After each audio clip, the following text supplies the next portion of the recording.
রক্তে টেস্টোস্টেরনের পরিমাণ উল্লেখযোগ্যভাবে কমে গেলে যৌন চাহিদা কমে যাওয়া, শুক্রাণুর পরিমাণ কমে যাওয়া, যৌন অক্ষমতা সহ আরও অনেক সমস্যা হতে পারে। টেস্টোস্টেরন পুরুষদের প্রধান সেক্স হরমোন, যা মূলত টেস্টিস বা ওভারি থেকে উৎপন্ন হয়। এছাড়াও অল্প পরিমাণে অ্যাড্রেনাল গ্ল্যান্ড এবং মেয়েদের ওভারি থেকে এটি তৈরি হয়। একজন পুরুষের শারীরিক যে বাহ্যিক বৈশিষ্ট্য দেখে আমরা তাকে পুরুষ হিসেবে চিহ্নিত করি, তা মূলত এই টেস্টোস্টেরন হরমোনের কারণেই হয়। টেস্টোস্টেরন হরমোনের প্রধান যে কাজটি হচ্ছে তা হচ্ছে শুক্রাণু তৈরি করা। এছাড়াও এটি বিপরীত লিঙ্গের প্রতি আগ্রহ তৈরি করতে, হাড় এবং মাংসপেশি গঠনে, রক্ত উৎপাদনে ইত্যাদি গুরুত্বপূর্ণ ভূমিকা পালন করে। রক্তে টেস্টোস্টেরনের পরিমাণ উল্লেখযোগ্যভাবে কমে গেলে যৌন চাহিদা কমে যাওয়া, শুক্রাণুর পরিমাণ কমে যাওয়া, যৌন অক্ষমতা সহ আরও অনেক সমস্যা হতে পারে। সুতরাং টেস্টোস্টেরন খুব গুরুত্বপূর্ণ একটি সেক্স হরমোন। যাই হোক, একটি বিষয় প্রায় লক্ষ্য করা যায়, কোনো কারণে যখন একজন টেস্টোস্টেরন টেস্টটি করার পরে দেখেন সেটি একটু কম, তখন উনি মানসিকভাবে খুব ভেঙে পড়েন এবং নিজের ইচ্ছাই হোক বা অন্য কারো পরামর্শে হোক টেস্টোস্টেরন সাপ্লিমেন্ট নিয়ে নেন, যা মোটে উচিত নয়। কারণ এর ফলে টেস্টোস্টেরন উৎপাদনের যে স্বাভাবিক প্রক্রিয়া তা বাধাগ্রস্ত হয়, যা আপনার জন্য ভালো নয়। কারণ টেস্টোস্টেরনের ওষুধ বা ইঞ্জেকশন ছাড়াও কিন্তু প্রাকৃতিকভাবে টেস্টোস্টেরন রক্তে বৃদ্ধি করা সম্ভব।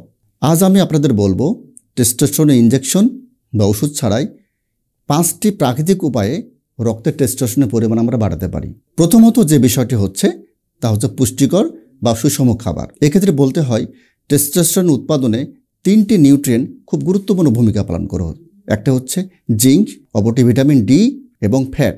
অতএব কিছু কিছু খাবার আমাদের খুব বেশি পরিমাণে খেতে হবে। এক্ষেত্রে যে খাবারগুলো খুব বেশি বেশি খাওয়া উচিত তা হচ্ছে মটরশুঁটি, সিম, বাদাম, রঙিন শাকসবজি, ডিমের কুসুম, মাছের তেল, দুধ, ঘি বা দুগ্ধজাতীয় খাবার, রসুন, আদা, দারুচিনি, রঙিন শাকসবজি এবং কলা, ডালিম, নারকেল। এর পাশাপাশি কিছু খাবার আমাদের পরিহার করা উচিত।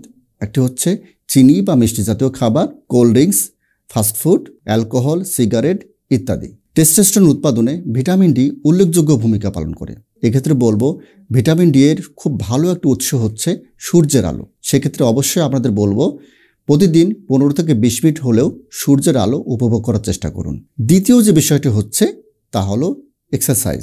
এক্ষেত্রে বলা হয়ে থাকে প্রতিদিন 30 থেকে 40 মিনিট ব্যায়াম খুবই জরুরি। যদি প্রতিদিন সম্ভব নাও হয় তাহলে সপ্তাহে কমপক্ষে 3 থেকে 4 দিন 30 থেকে 40 মিনিট ব্যায়াম করুন। তৃতীয় যে বিষয়টি হচ্ছে তা হচ্ছে পর্যাপ্ত ঘুম।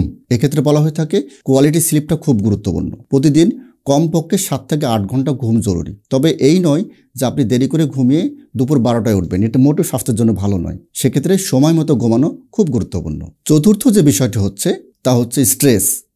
এই স্ট্রেস আমাদের শরীর মনের জন্য খুবই ক্ষতিকর। এই স্ট্রেসের কারণে রক্তে কর্টিসলের পরিমাণ বাড়ে, যে কর্টিসল পরবর্তীতে টেস্টোস্টেরন কমিয়ে দেয়। এই স্ট্রেসের কারণে যৌন চাহিদা কমে যায়, উত্থানজনিত সমস্যা সহ অনেক সমস্যা হতে পারে। তার মানে স্ট্রেস আমাদের শরীরের জন্য ক্ষতিকর। এই স্ট্রেসকে কখনো বাদ দেওয়া সম্ভব নয়, কারণ আমাদের দিন যত যাবে স্ট্রেস বাড়তেই থাকবে। অতএব আমাদের উচিত হবে স্ট্রেসকে মানিয়ে নেওয়া বা তার সাথে কোপ করে চলা।